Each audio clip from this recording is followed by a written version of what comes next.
Mas a minha liderança nunca foi dentro do campo. Eu sou completamente contra a volta do futebol. Então eu cheguei a bater mais de 250 faltas por semana.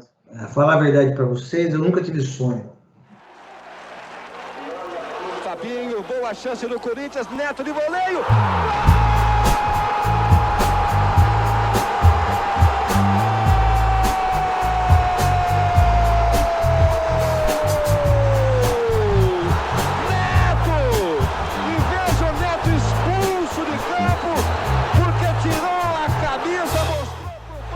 Todos, meu nome é Nicolas, faço parte do projeto de laboratório de mídia do Colégio Miguel de Cervantes, junto com os colegas que estão aqui comigo.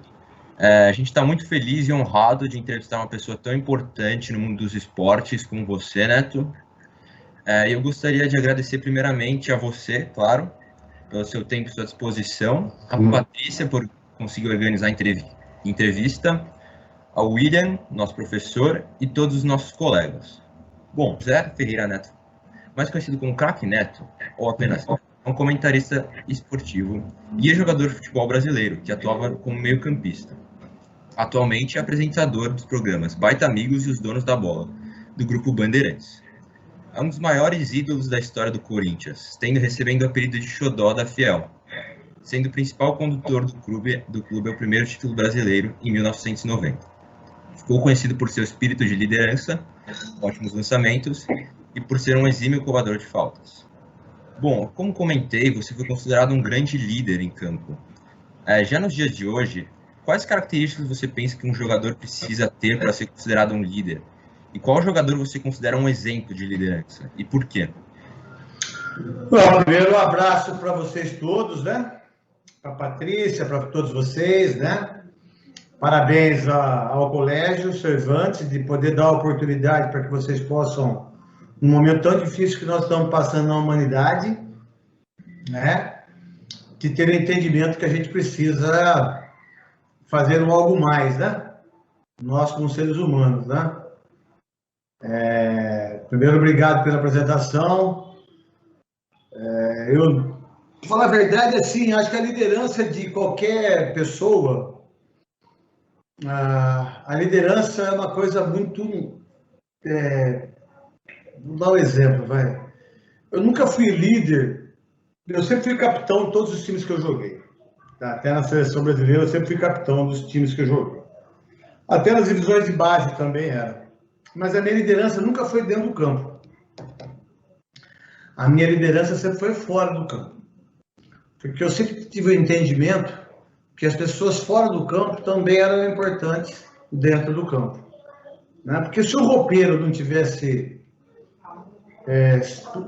na sintonia com a minha chuteira, do jeito das manias que eu tenho, que eu sou uma pessoa muito metódica também, a gente não conseguia os objetivos. Se a nossa faxineira não fizesse as coisas que tinha que ela fazer, que é o trabalho dela, também não ia dar resultado para a gente. Então eu tive a minha liderança sempre fora do campo. Eu nunca fui o cara de ficar discutindo com o lateral direito se ele sabia cruzar ou não, até porque não era problema meu, né, irmão? Cada jogador tem que fazer a sua função, né? Cada um na escola, e aí que os meus filhos entram nessa, de liderança, a minha liderança com os meus filhos é bem diferente da mãe deles.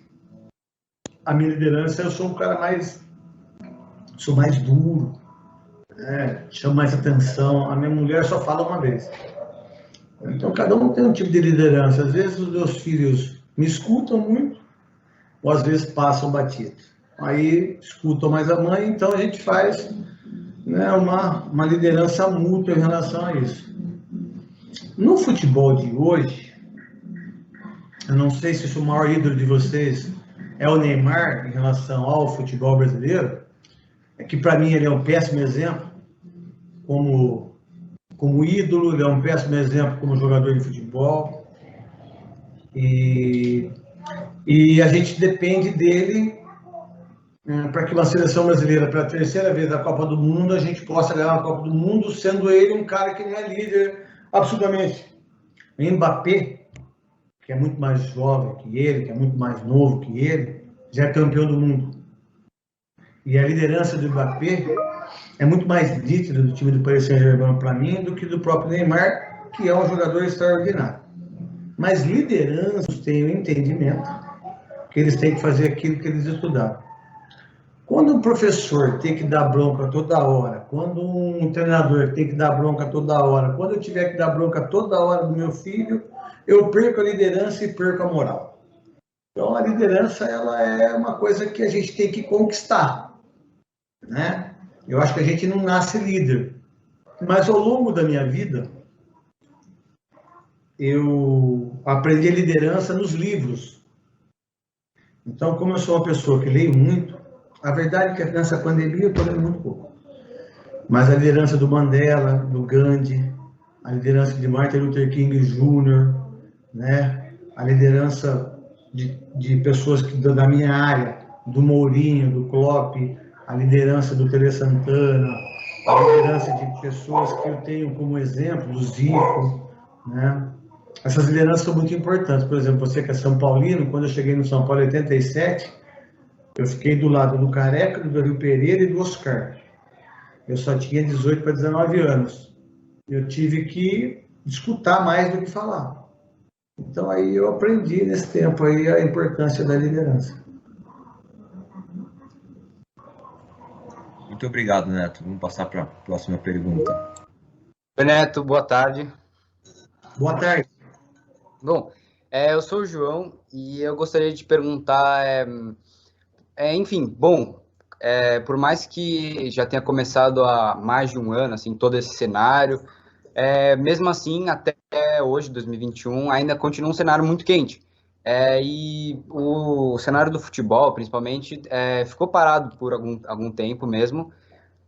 E eu gostaria de saber de você, que ainda está por trás da mídia, atua como comentarista, e sabe um pouco por trás desses bastidores e tal. Eu gostaria de saber como foi esse processo de adaptação do futebol. Tanto acho que para a parte dos jogadores, mas também como dos outros profissionais, como os repórteres ou até os comentaristas, todo esse pessoal que forma a audiência do futebol. Como foi essa transformação, esse processo de evolução e de adaptação também, que está se prolongando até hoje? Primeiro, boa tarde para você, João. Eu sou completamente contra a volta do futebol. Eu sou completamente... O futebol, ele não sai do contexto do que nós estamos passando. Independentemente do protocolo, que é um protocolo muito bem feito pelos clubes, mas o futebol, ele está inserido na área social, na área da educação, na área de tudo. Eu sou contrário a um jogo ser 10 horas da noite, eu sou contrário a um jogo ser 8 horas da noite. Eu sou contrário desde o início em relação ao que fizeram Corinthians, São Paulo, Grêmio, Palmeiras, Santos, citar alguns clubes que foram disputar títulos e levaram mais de 20 mil pessoas nos estádios para incentivar os jogadores numa pandemia que a gente está morrendo, e hoje não se morre só as pessoas idosas, morre criança, jovens, adultos, senhores, senhoras. Por sinal, vocês são o futuro do nosso país.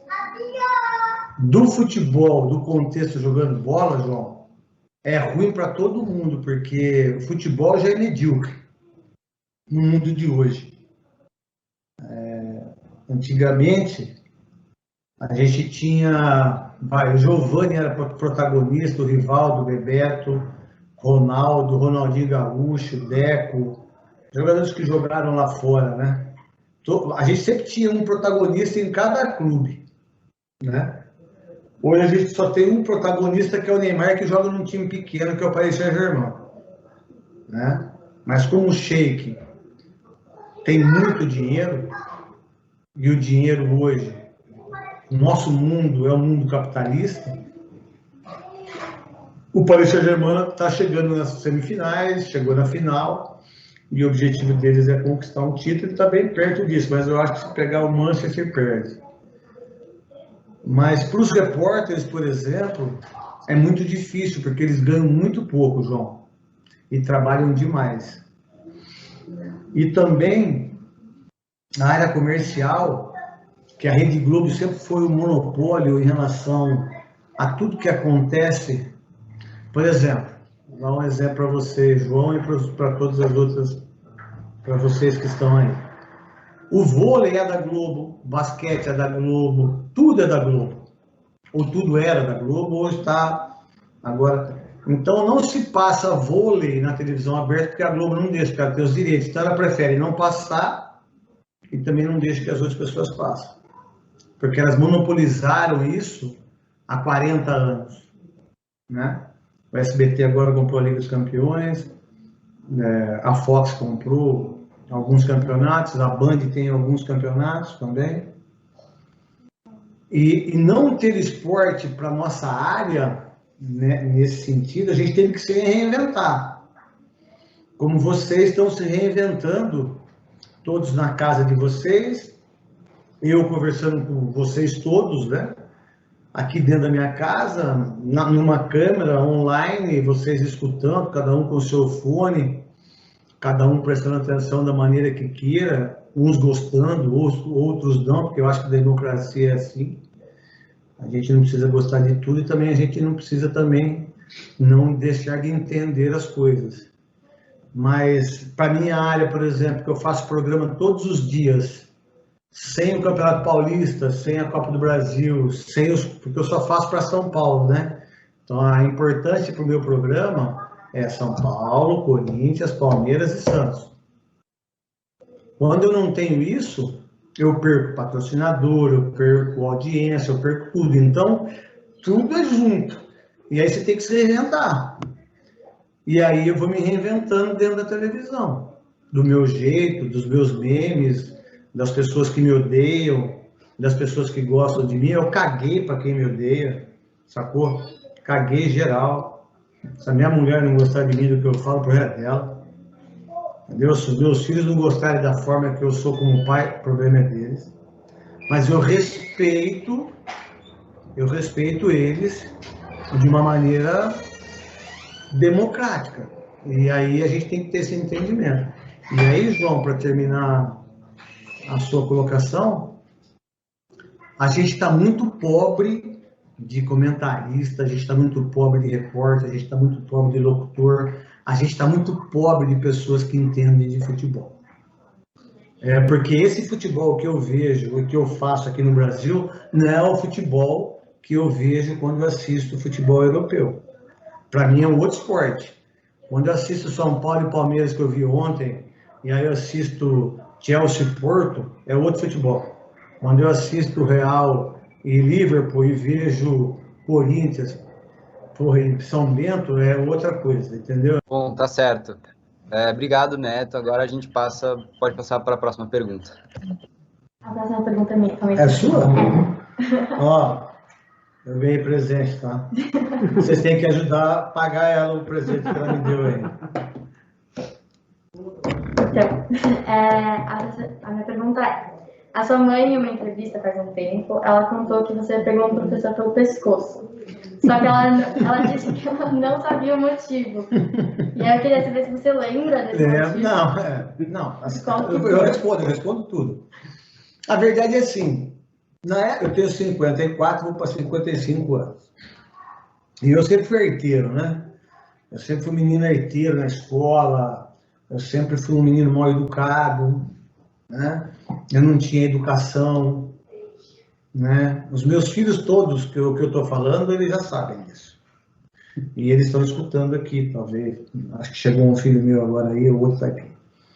E eu nunca fui um bom aluno, porque eu nunca tive um respeito. Eu nunca tive um entendimento disso, entendeu? Por sempre ser o melhor jogador da escola de handebol, o melhor jogador de basquete, o melhor jogador de futebol, o melhor jogador de tudo no esporte, muitas vezes eu levava uma vantagem sobre isso na escola. A verdade é que na minha época, quando eu estudava, que eu parei na 5ª série do grupo, é bom que vocês saibam disso. Eu parei no 5º ano, né? Nem completei o 5º ano, seria o 5º ano agora. Eu não completei o 5º ano escolar. E na minha época, a gente dava aquele migué de querer ir no banheiro toda hora, para jogar bola, e chegou um certo dia que o professor Vladimir... A verdade, eu não peguei ele no pescoço, porque eu era pequenininho, eu tinha 11 para 12 anos, e o professor Vladimir era um monstro. Eu só fui para cima, né, de rebeldia mesmo, né, sem educação, sem ter o respeito que um professor tem, porque se vocês tiverem entendimento que na China, o imperador ele só faz referência para uma pessoa, que é o professor. Não existe nenhuma outra profissão mais incrível que o professor. Nenhuma outra, nem médico, nem engenheiro, nem comentarista, porque sem nenhum professor a gente não consegue ser o que a gente gostaria. E a verdade, eu como criança, eu fui muito arteiro, eu xinguei o professor Vladimir, e aí em casa eu tive que ser responsável daquilo que quando meu pai chegou, porque meu pai é policial, é sargento, e aí meu pai me bateu, meu pai me deu uma pisa, né, que a gente fala pisa no interior, e aí eu fui repreendido por ele, e a partir daquele dia eu nunca mais faltei com respeito ao professor Vladimir, e que foi um ensinamento meu, né, e que eu tento passar para os meus filhos hoje. Mas se eu tivesse pego ele pro pescoço, eu tinha apanhado dele. Porque na minha época, falar a verdade, professor, hoje eu não quero entrar nessa área, que é eu acho que a falta de respeito das pessoas com os professores é uma coisa que me deixa extremamente chateado. Eu só não fui para Carapicuíba, aqui do lado onde a gente mora, para pegar aqueles meninos lá que fizeram aquilo com a professora ou com o professor, porque a minha esposa não deixou. Porque eu ia lá buscar os 3. Porque a gente fica muito mais com o professor que com a mãe, com o papai. Então a gente não pode deixar de debater, né, o porquê que ele está ensinando. O senhor está ensinando isso por quê? Porque a raiz quadrada de tal é assim, mas o senhor está me falando isso por quê? Isso é muito legal quando o aluno tem esse entendimento de questionar aquilo que acontece. Eu acho que vocês hoje são crianças, são adolescentes que têm esse entendimento, né? Eu acho que você não pode faltar com o respeito, nem com o professor, e muito menos com você. Porque quando você falta com respeito com o professor, você está faltando com respeito com você. E aí eu não quero entrar no âmbito político, nada disso, porque a gente está falando de outra coisa, mas a falta de respeito gera falta de educação. Oi, Neto, prazer. Prazer, tudo bem? Prazer em conhecer, sou fã, tudo mais. Então, a minha pergunta é a seguinte, a sua convocação para a Copa de 90 era tida como praticamente certa, porém o então treinador Lazzaroni acabou não desconvocando por supostos desentendimentos. Isso gerou uma polêmica tamanha na época que o cantor Tom Zé chegou a fazer uma música chamada Neto, o craque da Copa, satirizando essa sua não convocação. Então, minha pergunta é a seguinte, você considera que você foi injustiçado, o que poderia ter feito a diferença na fraca campanha da seleção brasileira naquela Copa? Primeiro, eu vou deixar bem claro que eu não sabia nem quem era Tom Zé. A falta de conhecimento, falta de cultura por parte minha, e se isso foi importante para vocês, o que eu vou falar, vocês peguem de exemplo para vocês. Se também não for, porque o Tom Zé, fora do nosso país, é uma das pessoas mais importantes que vocês possam imaginar. O Tom Zé, ele faz concerto em Roma. O Tom Zé é das pessoas mais inteligentes do meu conhecimento musical, né? Não só tudo isso. E quando aconteceu de eu não... Vem dar oi para todo mundo aqui, vaza, vai. Vem cá. Pode vir aqui, tá todo mundo lá, vem cá rapidinho. Vai? Quer vir ou não? Só um pouquinho, vai. Dá oi, pessoal. Oi. Agora vaza. Aí, a verdade é assim, se a gente tiver... Eu fui o melhor jogador do país 2 anos consecutivos. 90 e 91 eu fui o melhor jogador do país, né? O que isso é muito legal. Por exemplo, saiu uma matéria, eu nem sabia, porque eu fiz a cirurgia na coluna e eu estou muito em casa esses dias, né? Só vou voltar a trabalhar daqui uma semana. E aí eu vi eu gosto muito de Twitter, né? Acho que o Twitter é a melhor ferramenta que tem para você estar bem ligado no mundo político, no mundo social, das coisas todas. Aí eu fiquei sabendo que eu sou o 6º jogador que mais gols fez em brasileiros da história do Corinthians. Eu fiz 33 gols só em brasileiros. E eu não sabia dessa marca, porque eu não sou uma pessoa muito de estatística dessas marcas todas. Eu sou o 24º jogador que mais vestiu a camisa do Corinthians. Em todos os livros que saem do Corinthians, eu tenho um capítulo meu. Aí, quando eu fui o cara mais importante de um clube que sempre era considerado um time paulista, sempre foi considerado um time que não tinha passaporte, sempre foi considerado um time que não tinha condições de ser campeão brasileiro, né? Depois de 80 anos, eu fiz parte do time que foi campeão em 90, fora o que eu joguei de bola em 90 foi uma coisa absurda.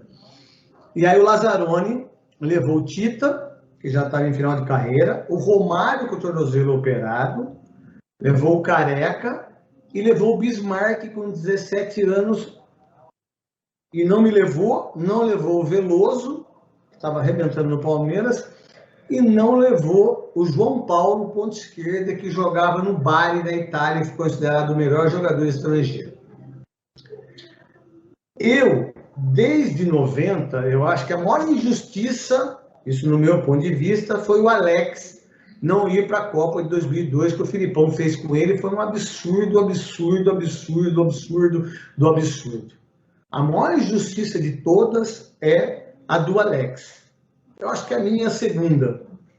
Ele não ter me levado, hoje eu colho muito mais frutos de não ir para uma seleção que foi perdedora, mercenária, uma seleção que tampava o escudo por causa de dinheiro, né? Eu não ter ido para aquela seleção me traz muito mais frutos hoje, depois de 30 anos, e em todo lugar que o Lazzaroni for, como um treinador medíocre que ele foi, ele tem que responder a primeira pergunta que você fez para mim. Por que você não levou o Neto para 90?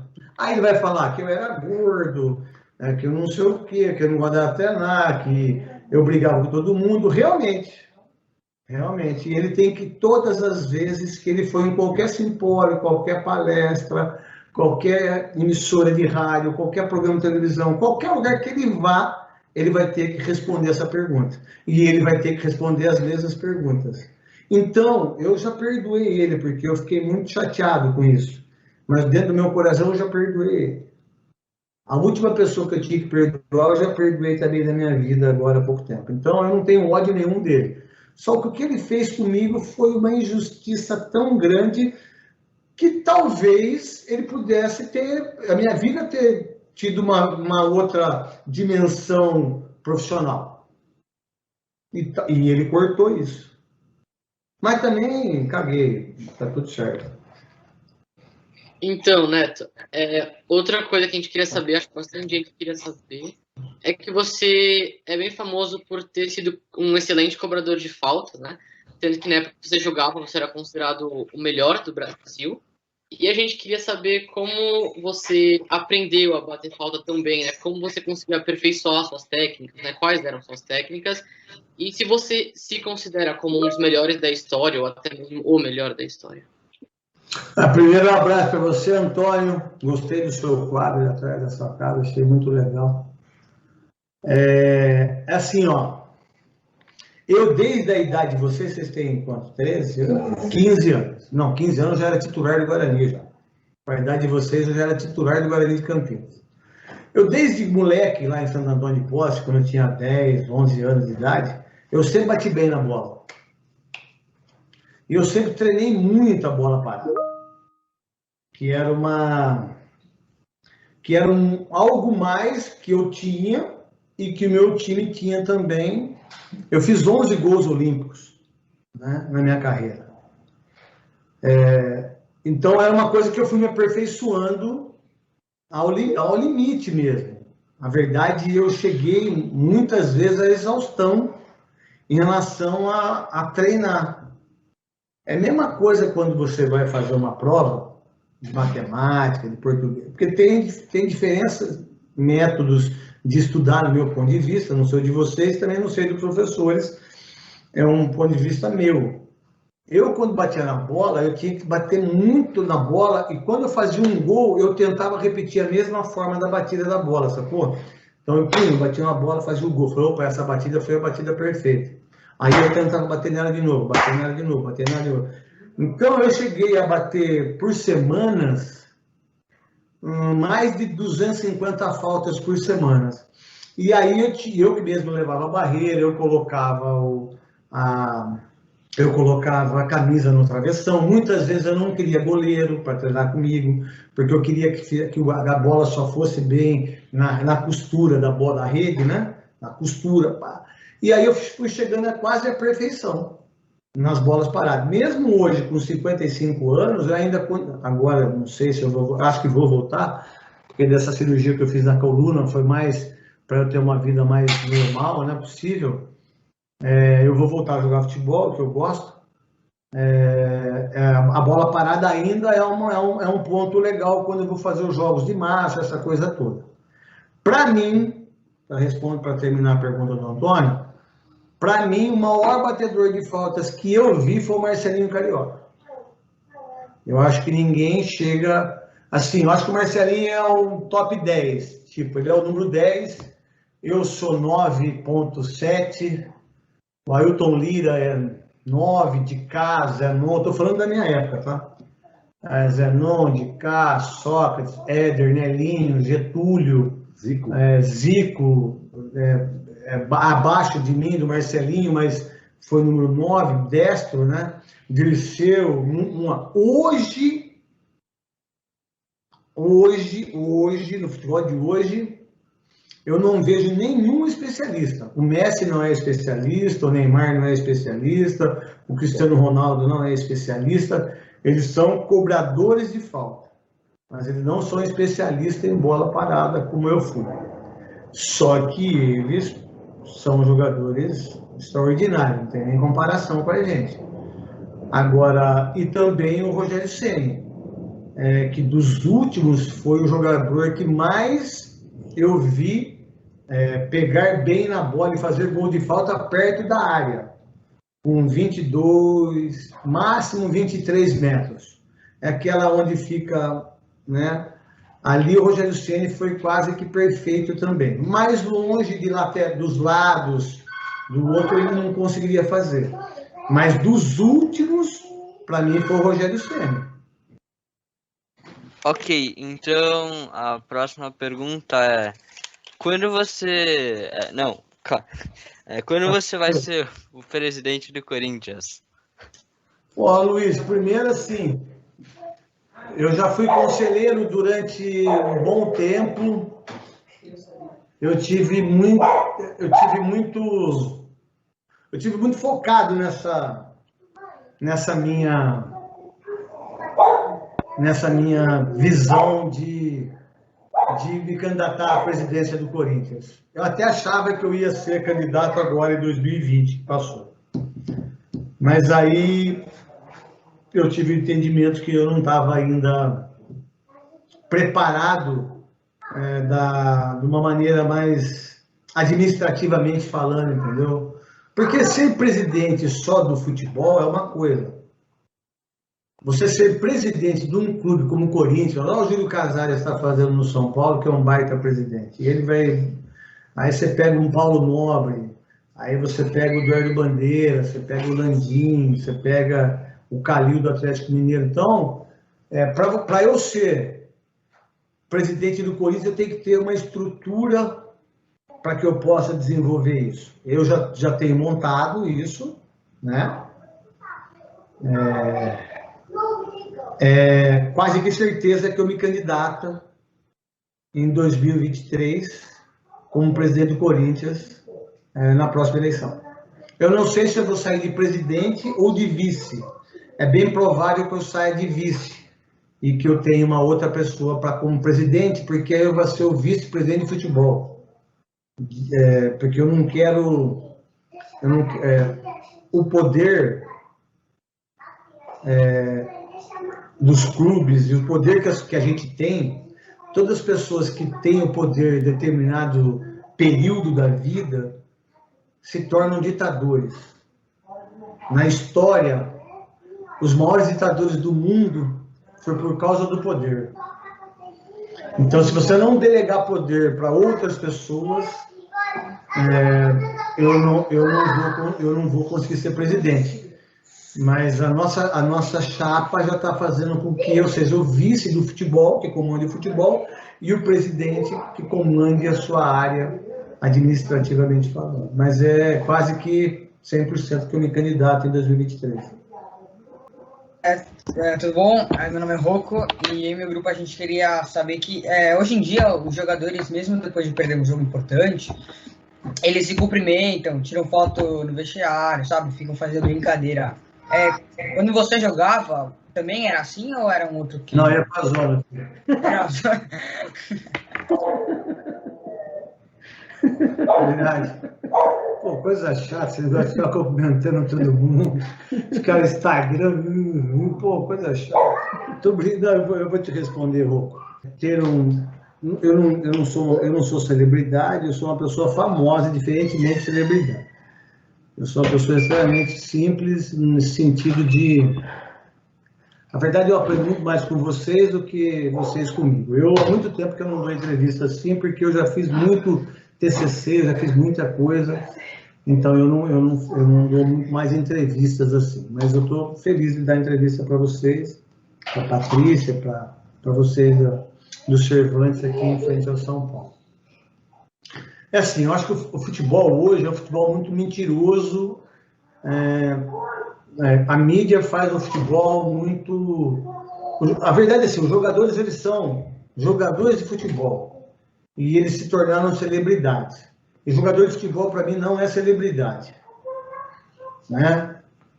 A segunda parte é que hoje o jogador está muito mais interessado em fazer sobrancelha, em deixar o cabelo bonito, em rapar o pelo da... Tem nada contra, né? Isso aqui é uma coisa... Eu estou falando do aspecto futebol, tá? Aí hoje eles estão com a mania de botar os shorts lá em cima para mostrar a coxa, né? Tanto futebol masculino como futebol feminino, né? Aí eles estão, hoje eles olham um lugar, eles sabem que a câmera está lá, eles se definem como a beleza, né? E aí, a força do Instagram, da internet, do Twitter, do Facebook, de tudo que tem esse mundo virtual que nós estamos vivendo hoje, e as pessoas têm que ter esse entendimento, e eu fico muito feliz que na casa do Pedro ele tem um violão ali. Eu acho que eu fico muito mais feliz com o violão do que tivesse uma bola, falar a verdade. Porque a gente perde toda essa visão. Era legal quando eu jogava, porque a gente saía, a gente podia fazer as coisas que todo mundo pode fazer hoje, mas não era essa coisa robotizada como é hoje, sacou? Hoje o jogador ele é muito robotizado em tudo que ele faz. Primeiro que eles não dão entrevista, depois eles não se autodefinem politicamente. Terceiro, não tem nenhum tipo de visão da pandemia que a gente está tendo. Quarto, eu não vejo nenhum atleta ser responsável ou ter um entendimento sobre o racismo. Eu vejo jogadores da Europa fazerem isso. Eu vejo eu vejo Leblon, eu vejo Lewis Hamilton, eu vejo Mbappé, eu vejo esses atletas profissionais e não celebridades se manifestarem de uma maneira muito legal. O que eu vejo que eles fazem hoje é muito mais para você ter curtida, para você ter visualizações, para você ter esse mundo mentiroso, que é uma bolha isso, é uma mentira, e eles esquecem da primeira pergunta, que se eu não estiver errado foi do Antônio, como é que eu batia tanta falta assim? Se eles fazem tudo isso e não conseguem bater um escanteio legal, bater uma falta legal, hoje, vamos lá, acho que tem 2, 3 ou 4 São Paulinos aí. Quem viu São Paulo da década de 80 e 90 e vê o São Paulo hoje, Daniel Alves vestir a camisa 10 de São Paulo, pô, é foda para quem gosta de futebol. Sabe? É muito difícil para quem gosta de futebol. Eu que sou ídolo do Corinthians, que amo o Corinthians, eu vi o Luan ontem jogar futebol, eu fico extremamente nervoso aí na minha casa. Né?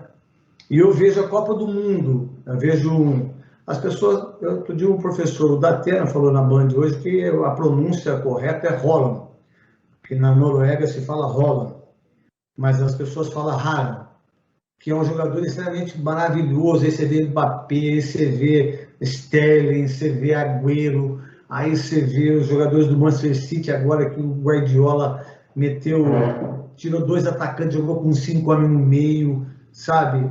E aí acaba o jogo, os caras estão felizes porque ganhou o jogo. Eu não vejo eles de uma maneira diferente de ficar com essas coisas que acontecem hoje aqui no nosso país, com os jogadores de hoje. Opa, Neto, tudo bem? Então, Tudo bom, Pedro?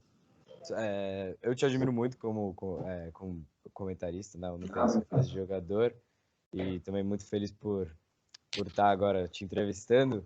Queria te perguntar, se você hoje se considera o comentarista mais raiz, assim, de todas as emissoras. E você fala o que você pensa, eu queria saber se você acha que você é o menos frouxo, o mais... Primeiro, Pedro, eu fico muito feliz com o elogio seu, ainda mais vindo de um menino de 15 anos e que me assiste.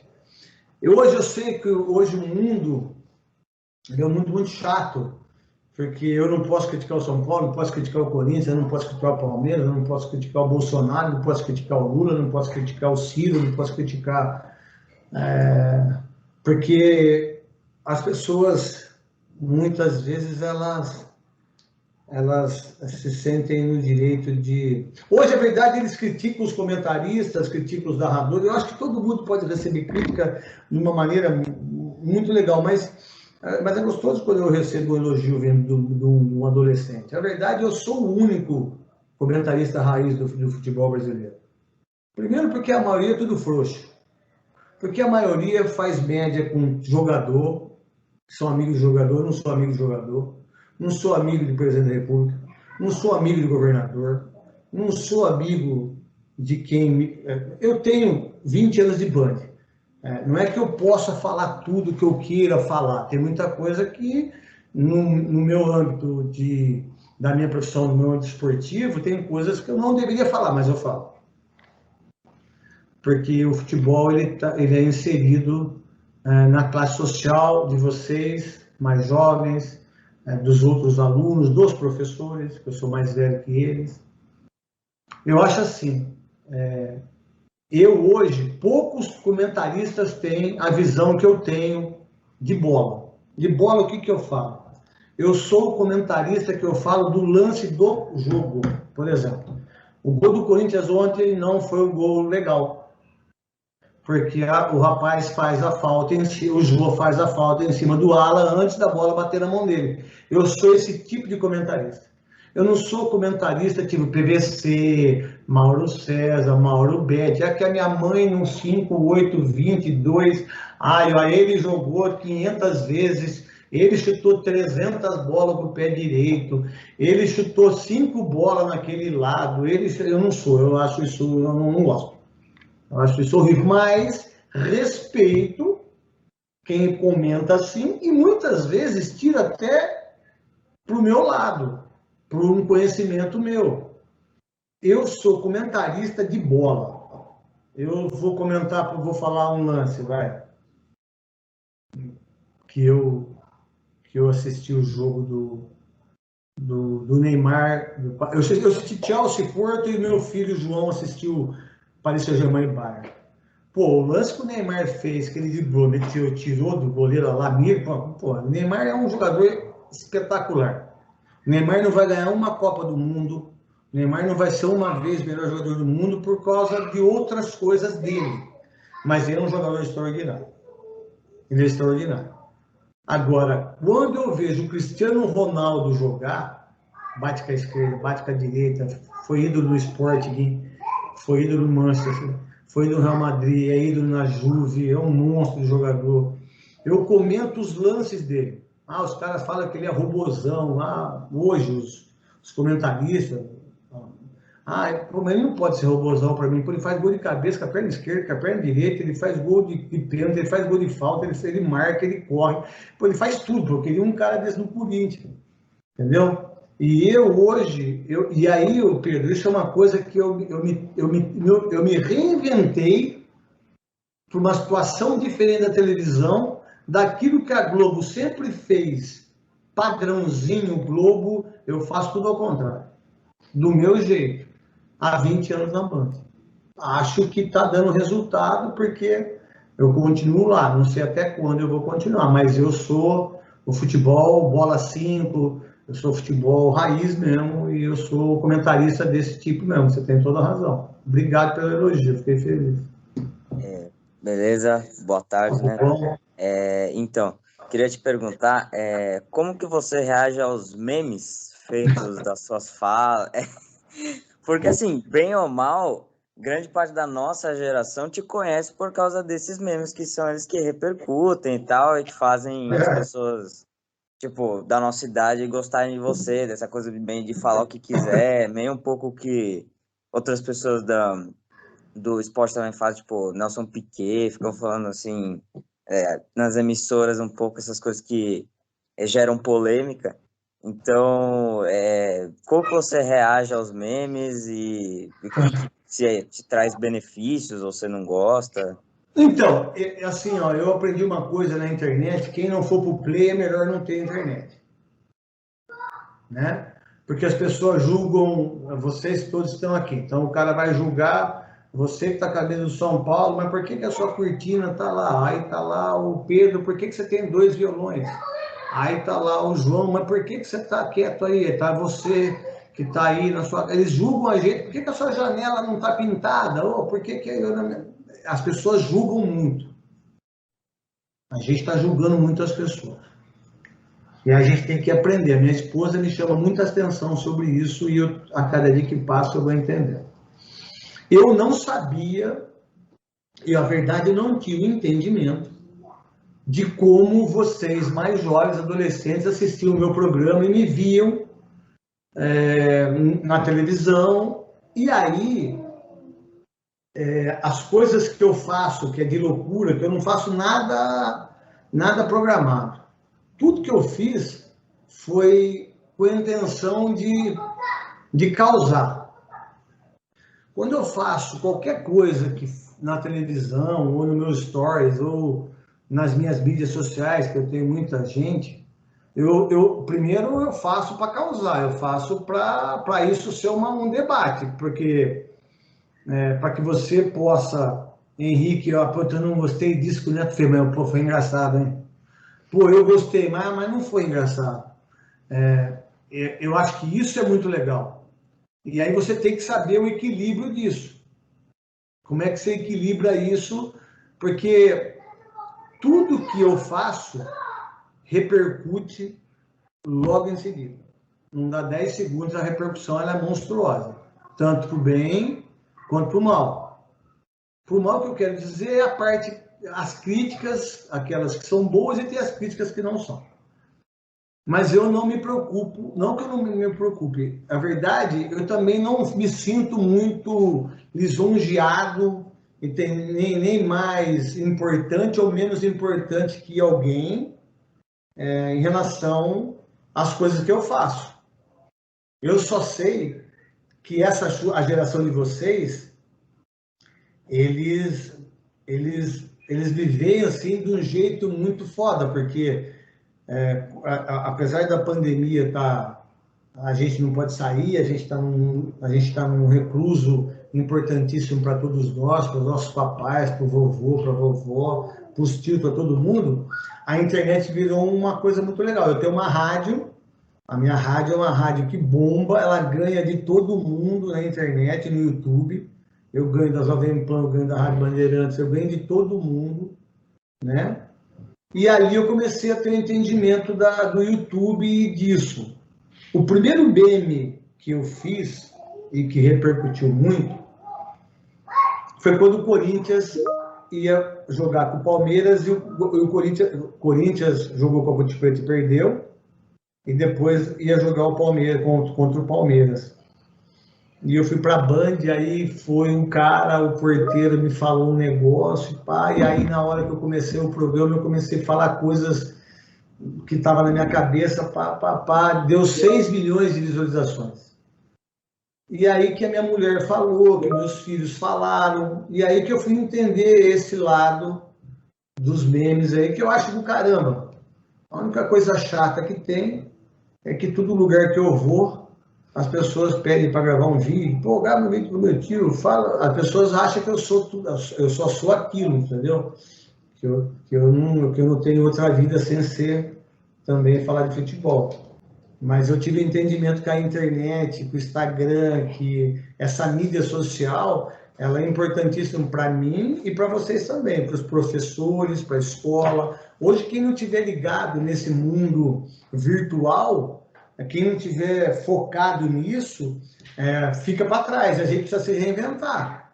Eu tento me reinventar assistindo muitas coisas que acontecem, coisas que eu não gosto, coisas que eu gosto, e aí eu vou para dentro e faço isso na televisão, faço isso no Donos da Bola, do Baita Amigos, da minha rádio, na Rádio Bandeirantes. Aí eu vou falando as merdas, os caras vão acreditando e vai indo. Então, Neto, acabou tipo, as pessoas, mas você tá cansado? Não, pode perguntar quem não fez pergunta ainda. Não, todo mundo já fez, mas aí seria uma segunda rodada, você tá afim? Pode fazer.